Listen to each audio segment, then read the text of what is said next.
Hello and welcome to the Everything Electric podcast. This is a bit of a special episode. This was recorded live at Everything Electric in Farnborough, and that stage there has some very, very clever, well-informed people that you will see in a few moments. So sit back, get your popcorn ready and enjoy.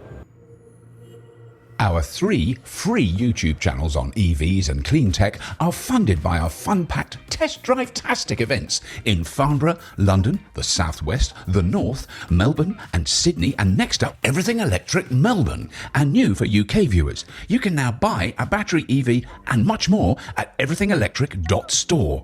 Now, back to the episode. That was embarrassing. Sorry. That was a good start. I walked on with a pen instead of a microphone. The microphone in the pen's quite good, if you're a lunatic. Ladies and gentlemen, welcome. And our first panel today is obviously very, very timely, and it's a very important topic. So it's the title, Tariffs, Tensions and the Race to Electrify, How Global Politics is Shaping the Clean Energy Transition, is a topic that we internally discuss quite a lot because there's obviously a lot of positive and negative news in the news cycle. Obviously, the negative news catches the editor's attention, and so they'll go with that.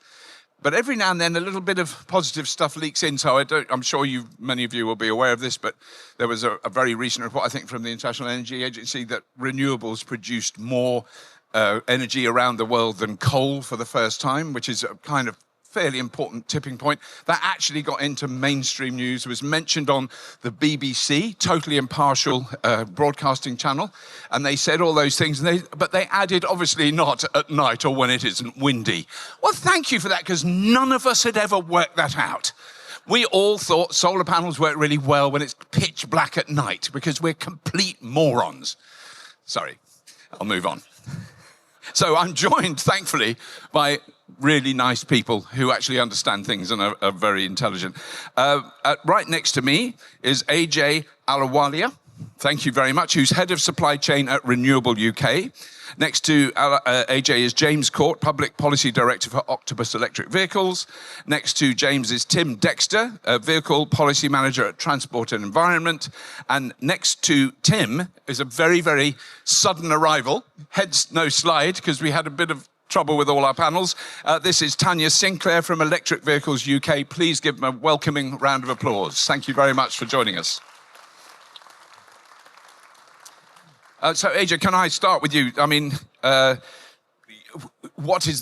do you feel the situation is at the moment? I think we are seeing a sort of kickback, a pushback against, being virtue signalling, tree hugging, renewable nonsense. It's all garbage. Let's start fracking. Thanks, Robert.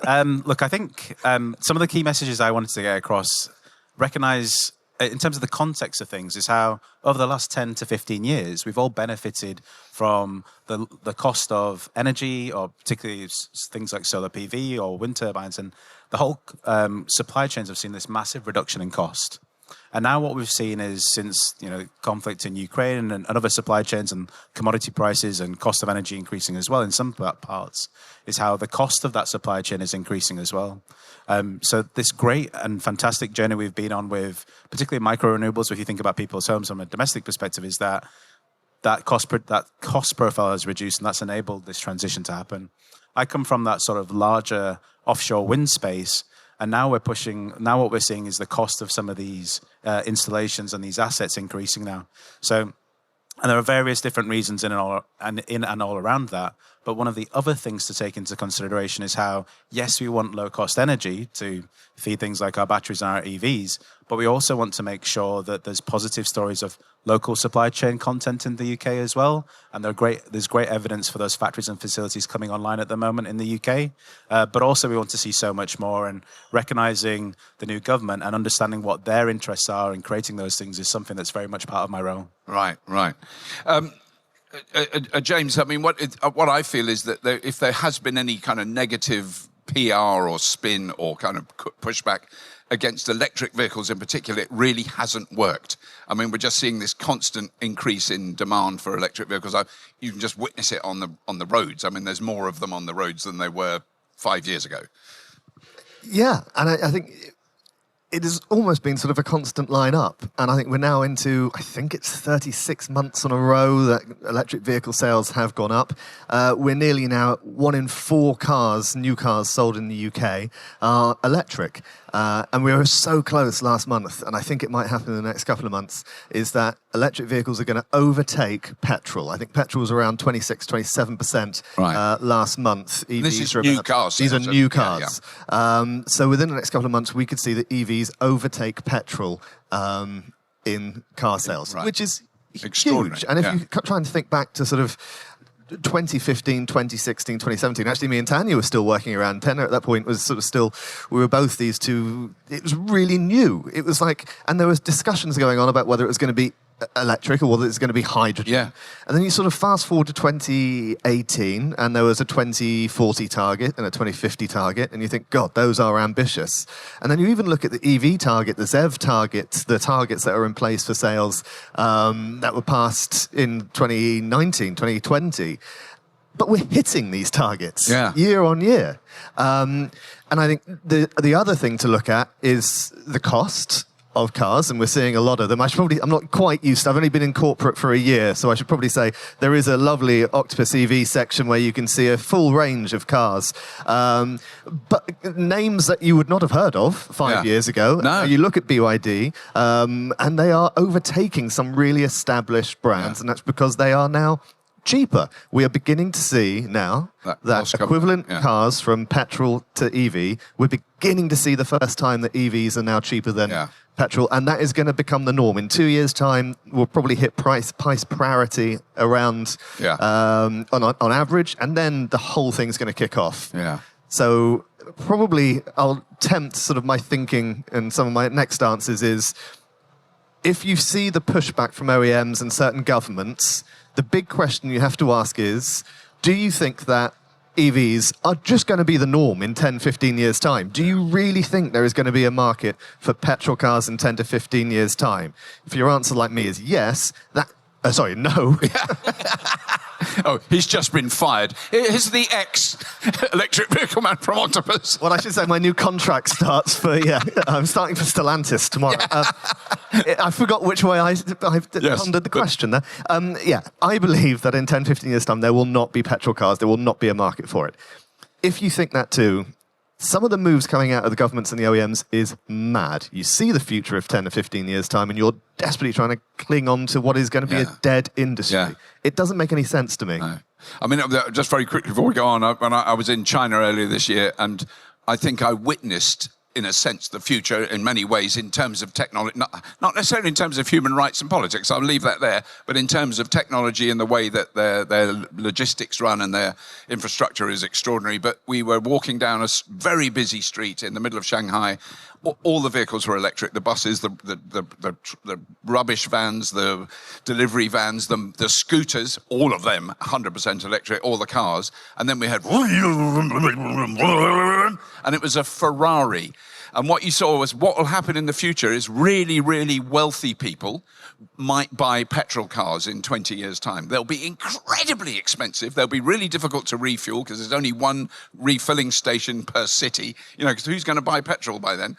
And it's the exact opposite of the beginning discussion around electric vehicles. Oh, they're only for rich people who want to virtue signal and blah, blah, blah.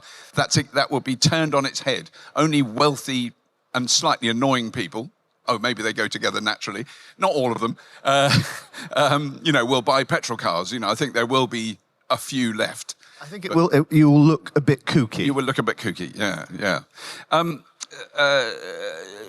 Tim, apart from cars and apart from the kind of very localized UK, where do you see the big changes in electric ground transport? Is the UK and Europe, are we ahead? It's very hard to tell. I've just been in Denmark and you go, oh my God, this just electric. I'm just in traffic jams full of electric cars. There's that adoption has reached really high levels. How are we doing in Europe? I think across Europe, we probably have two different perspectives on this. One, which is quite paternalistic in terms of we feel that we're probably a world leader in this and we should be, and that we're far more modern than a lot of the rest of the world. We definitely are in terms of America. That's definitely without a doubt at the moment. And then one that's also complacent, which I think James was getting at as well, which is the fact that while we kind of have access to electric vehicles, there's no real sense of urgency from government or OEMs about making sure that we're driving this out as fast as possible, because this is a real risk. As James said, this is a question of, do we want to have automotive industries in the UK, in Europe in 10 to 15 years' time? Or do we want to see that all vanish and just be subject to a load of cheap imports from China? And that's great to have those cheap imports, and it's important for a lot of people. But unless we make sure that we've got something that's competitive across the UK, within Europe, then that's all going to disappear, because there won't be a viable business model for those organisations to hold going forward. And then when it comes to that kind of paternalistic approach, we imagine that we're doing really well, and maybe we're making so much progress. Do we need to be going so fast, so quickly? But you look at some of the emerging economies, the rate of progress there is astounding. Yeah. Vietnam barely sold a single electric car in 2021. They're reaching almost 50% of vehicle sales being electric at the moment. So they're almost overnight. Incredible straight change. to electric. And that's because the Chinese OEMs are coming in. It's a similar picture with Indonesia. We'll probably start to see it more with India soon. So there's a real risk that we start to fall behind, not just in terms of manufacturing, but also in terms of consumer markets too. I think it is the thing that really blew me away about China, and I won't go on about China too much, but it was the scooters in a way. The cars, I've sort of seen them, they're still cars.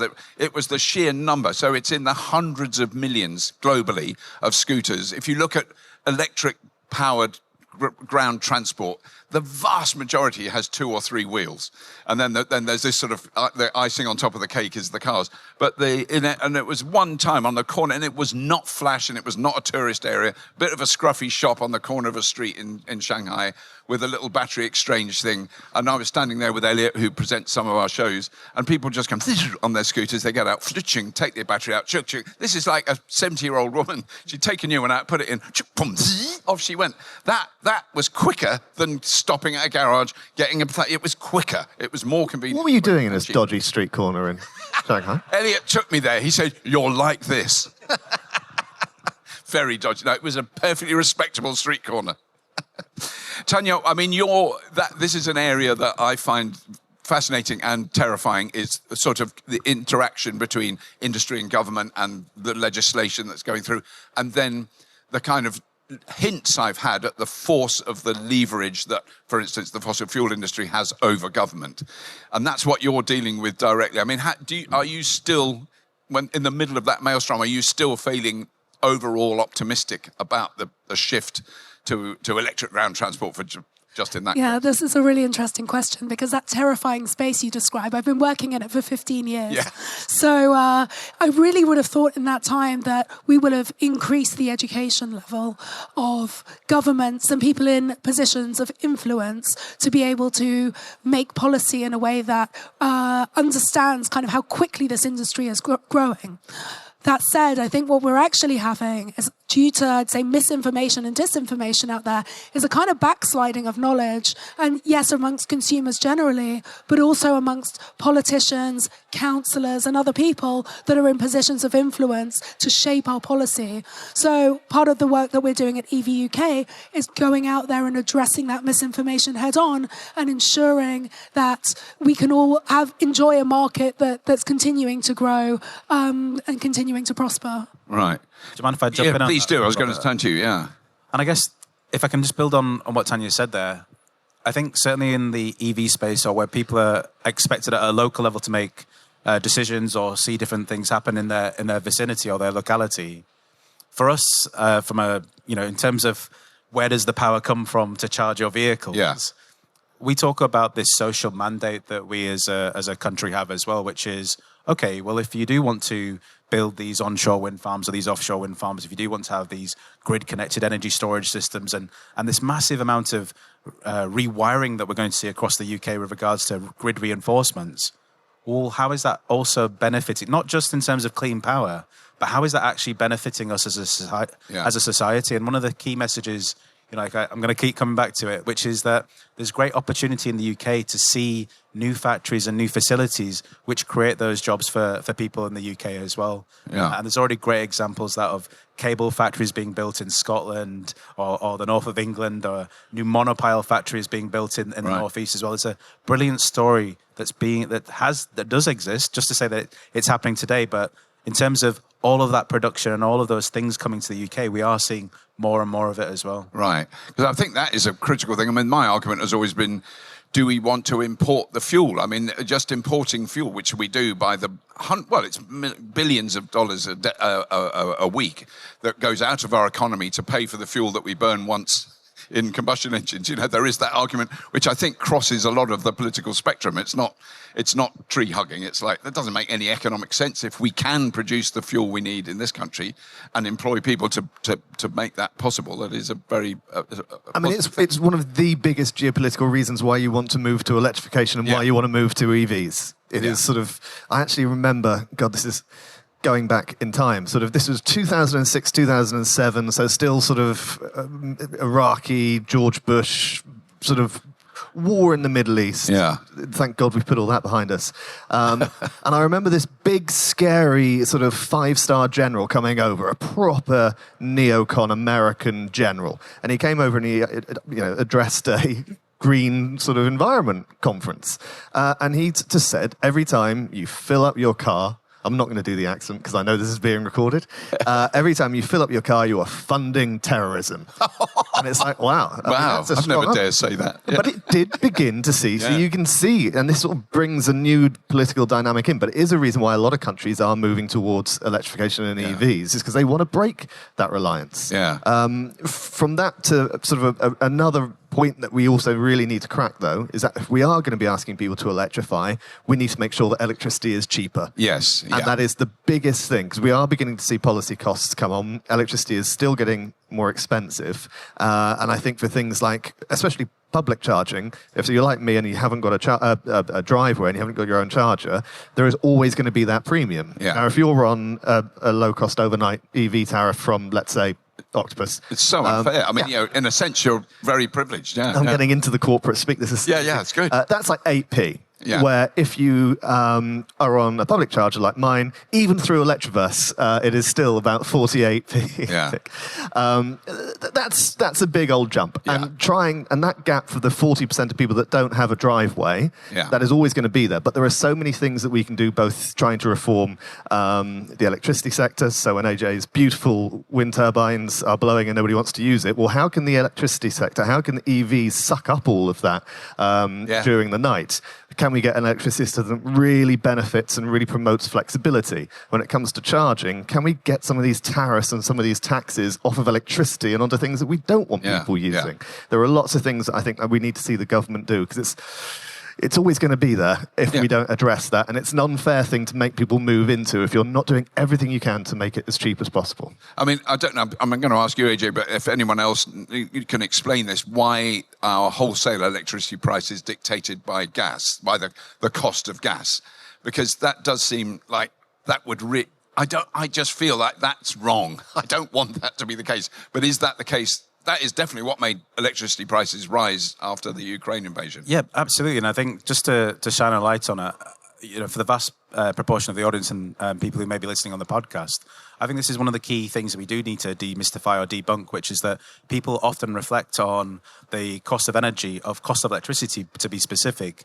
And for some reason, perhaps it's in various media outlets, believe that cost is a direct resultant of the clean transition in terms of the electrification of our energy system through renewable generation. But as you've said, Robert, as well, is just the price increase that we're seeing in electricity is is a direct resultant of the volatile cost of gas. Yeah. And how gas sets the price in terms of when you burn the gas to set the price of electricity. So first and big message I want to get across is that the cost of your electricity isn't increasing because of renewable energy. No. It's predominantly based on the volatile cost of gas.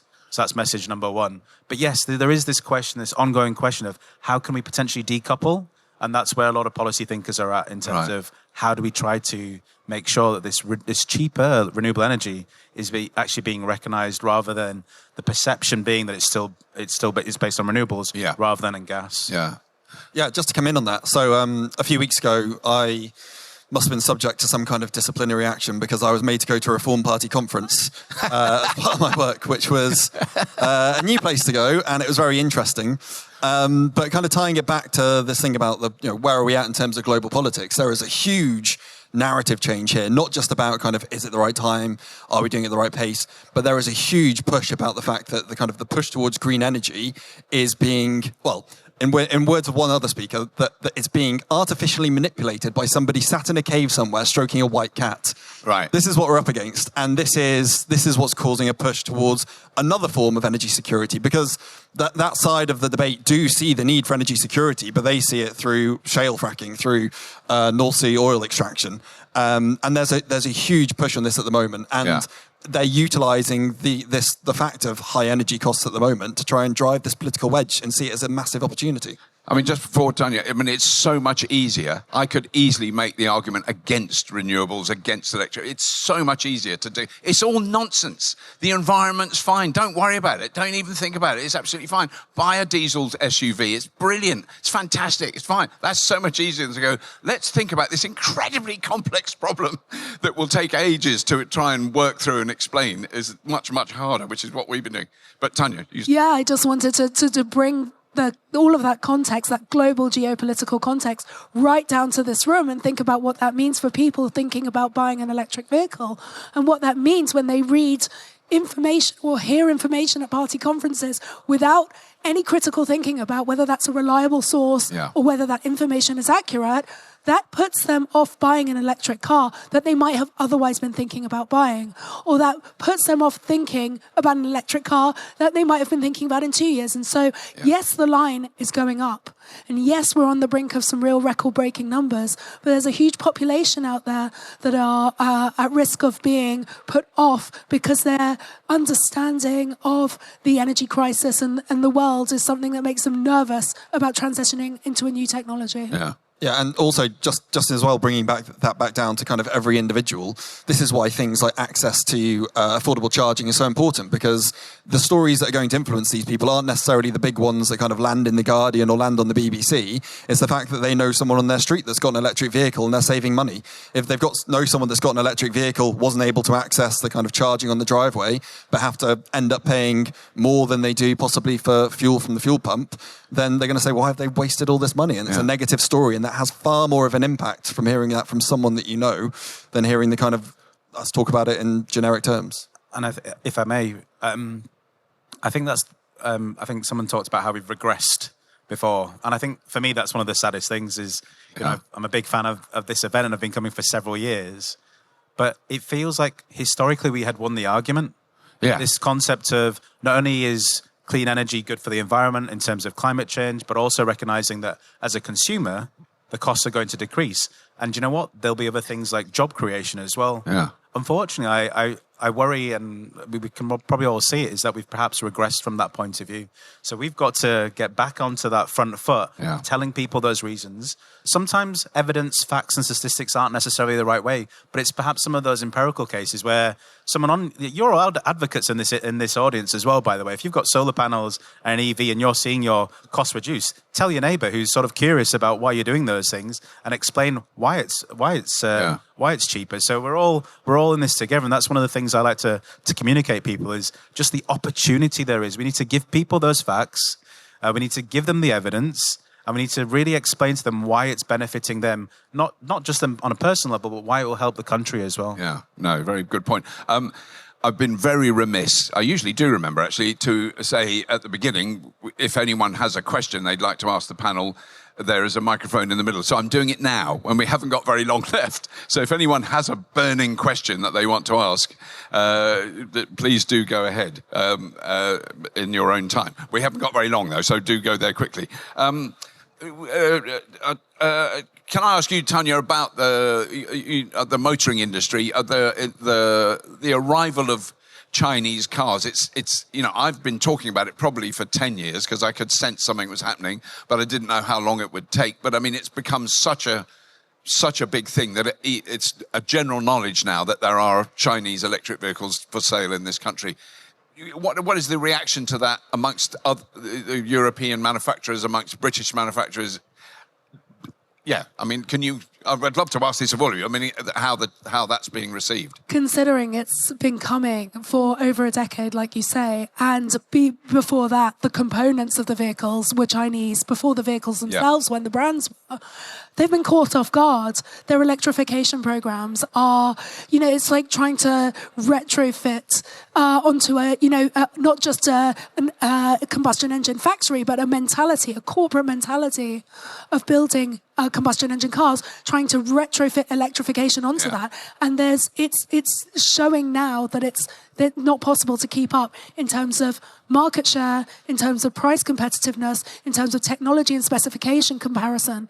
It's, irrespective of where the other car's from, the companies that are built to deliver EVs en masse for the global market are going to win this market out.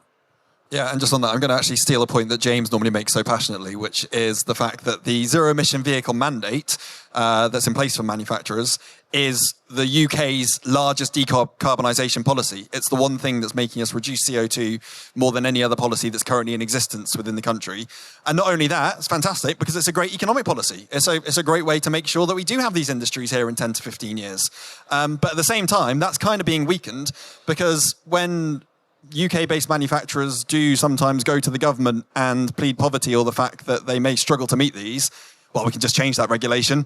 So it's not really much of a stick because I think it's been changed twice in the last 12 months already. Yeah. So how robust is that? And why are we forcing some manufacturers to try and play by those rules, but then just moving the goalposts when we need to? It may be the case that some UK-based manufacturers do need to kind of feel a bit of heat for a couple of years, but it's definitely by making sure that they're going about that transition as quickly as possible is in the long-term interest. Did you? Yeah, I mean, I always saw the ZEV mandate both as a climate policy, but also as a kick up the bum to our OEMs. When they were still about 5 to 7 years behind the Chinese, and this was our chance, whilst it's still a nascent area, that can we get this expertise and knowledge? The maddening thing is that the first mass-produced electric vehicle was in the UK. Right. We had the head start on this, we gave it away, and we are struggling to get it back. And if we keep on listening to people who are worried about this quarter or this year's results, rather than people that actually care if there's going to be manufacturing in this country in 10 to 15 years' time, and that's what I hoped government ministers would be there for, trying to give the long view, not, oh my God, profit, my bottom line this year means, please, can you relax the restrictions that we need for the EVs? I mean, just to add to what James has said there, lithium-ion technologies were invented in the UK. Yes. I think, going beyond electric vehicles, but just also recognising how there is so much innovation and, well, let's not forget this country has its part in the Industrial Revolution, right? Yeah. So, we can do these things and we shouldn't forget that we can do these things as well.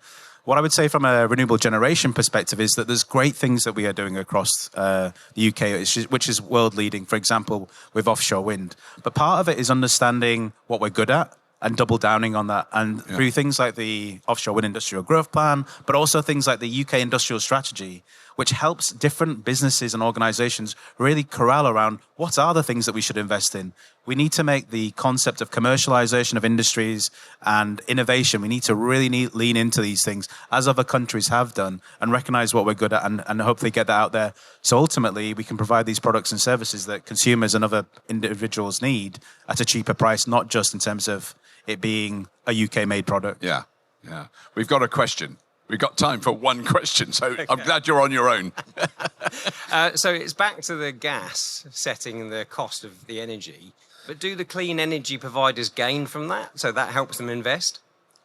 Good question. At the moment they can, can't they? It's not my absolute area of expertise, but what I would say, this is an electrical engineer talking, happy to answer questions on that space, is that yes, for the earlier projects which were pre-contract for difference, the ROC systems or the renewable obligation certificates are indexed to the price of power at that moment in time. So there is admittedly a function where they are benefiting from those cost prices at that moment in time. So gas is actually helping us possibly to roll out faster?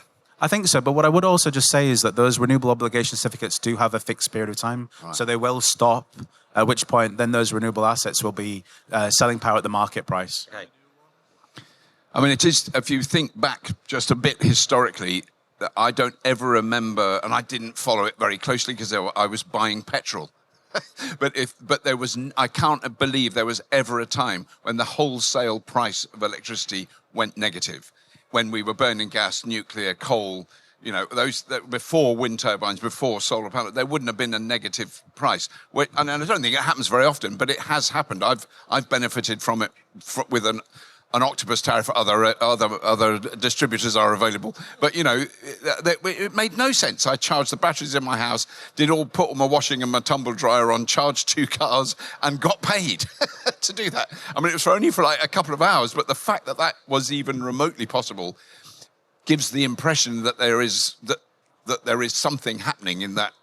You know, a disruption happening. But that's never going to be forever, is it? No, it's not. And I think some of those things, like negative prices you described there, are based on the system as it currently stands. Yeah. If we think about what the system needs to be in the future, hopefully and as quickly as possible, we'll see the expansion of the grid that makes sure that where power is generated, it can get to where it's consumed in as quick and as cheap a way as possible, which should alleviate some of those factors as well. But unfortunately, we've been a victim of our own success in the sense that renewable generation has come online quicker than what we've been able to roll the grid out in time with that as well. Yeah.